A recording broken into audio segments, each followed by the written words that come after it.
And the Canadian Screen Award goes to... Thank you so much for making time with me. And I'm actually surprised that you and I have gotten a chance to speak because as we speak, one of the biggest award shows of the year has been happening for the last couple of days, but it's been happening in a different way because the world is a little different right now. As we're all dealing with the coronavirus, everybody's sort of shut down, but it's not taking things away. We still have one of Canada's biggest award shows. What has been going on right now, and why is it so different? Well, I mean, I think that we saw this. I mean, we were all taken aback and disrupted as much as anyone else in terms of what's happening with COVID-19. And, you know, we sort of were shell-shocked for about, couple weeks. Of course, we had to cancel the in-person awards about 2 weeks before they were scheduled to launch.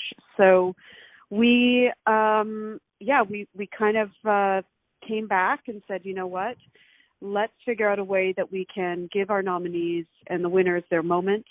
And we waited for a time that we felt was respectful, and we've gone ahead with these virtual award presentations. They started on Monday and happening Tuesday, Wednesday, and Thursday. Now, this is very cool because I've been watching on social media when the winners have been announced and how the winners are thanking everyone. Can you talk a little bit about that, how that's been working out? Yeah, we couldn't actually have the winners live on our stream, winning the award.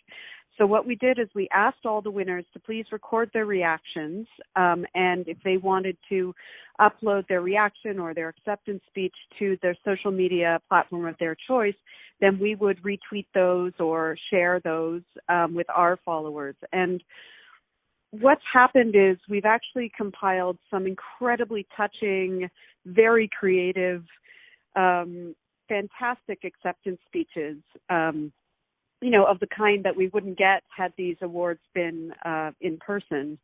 So, it's amazing when creative people, are cooped up at home and, have to make do with what they have, what they can come up with. And I'm going to tell everybody who's listening on Rudy Blair Entertainment Media, please check out those winning videos. They are absolutely amazing. Plus the fact it's a sneak peek on what these folks are like at home and everything. I absolutely love the way this has worked out. What have been some of the, because you said we've already had 3, the fourth one's coming up. What were the 3 other days? What were the awards shows about? So we started out the week with awards for broadcast news and sports programming, and then documentary and factual programming. We moved into children's programming and then lifestyle and reality programming. And then tonight, on Wednesday night, it's all about drama and comedy. So we have those shows starting at 7 o'clock, and they will be focused on really the big television shows that the nominees are Schitt's Creek and Kim's Convenience and Letterkenny, Working Moms. Those sorts of shows are nominated, as well as the dramas, Anne with an E and Cardinal and Coroner. So, that's happening tonight. And then tomorrow night, we're finishing off the week with our film awards. So those kick off at 7 p.m. and those that will be a good night too. Probably films, likely people aren't that familiar with them unless they are, really cinephiles and seek them out, because that's a challenge we have here in Canada is getting those Canadian films out to people and promoting them properly. But we're hopeful that people will join in and maybe they'll discover something they've never seen before and find something new that they like. Well, I'll tell you something. I think it's going to surprise a lot of people because I've found that when I'm thinking, nobody knows about this film, a lot of people do. A lot of people have been rallying for Canadian films and the way we represent ourselves in so many different ways. And having a show like this, I think, just elevates it to another level. And what you guys have done Is this kind of like a blueprint now for like maybe other award shows are going to follow? You know, I think that nothing will ever replace the in-person experience, but I do think that we're learning a lot by doing this in this way, and we're listening to what people are saying. We're seeing who's watching where, and I think what we learned will inform our shows moving forward for sure. Definitely. So how do we get a chance to, as viewers, how do we get to see this? Because this is all live streaming. What do we do? Yeah, you know, we've put it everywhere you could possibly want it. You can go to YouTube. We have a YouTube channel. If you just go to YouTube and search for Canadian Screen Awards, it'll come up.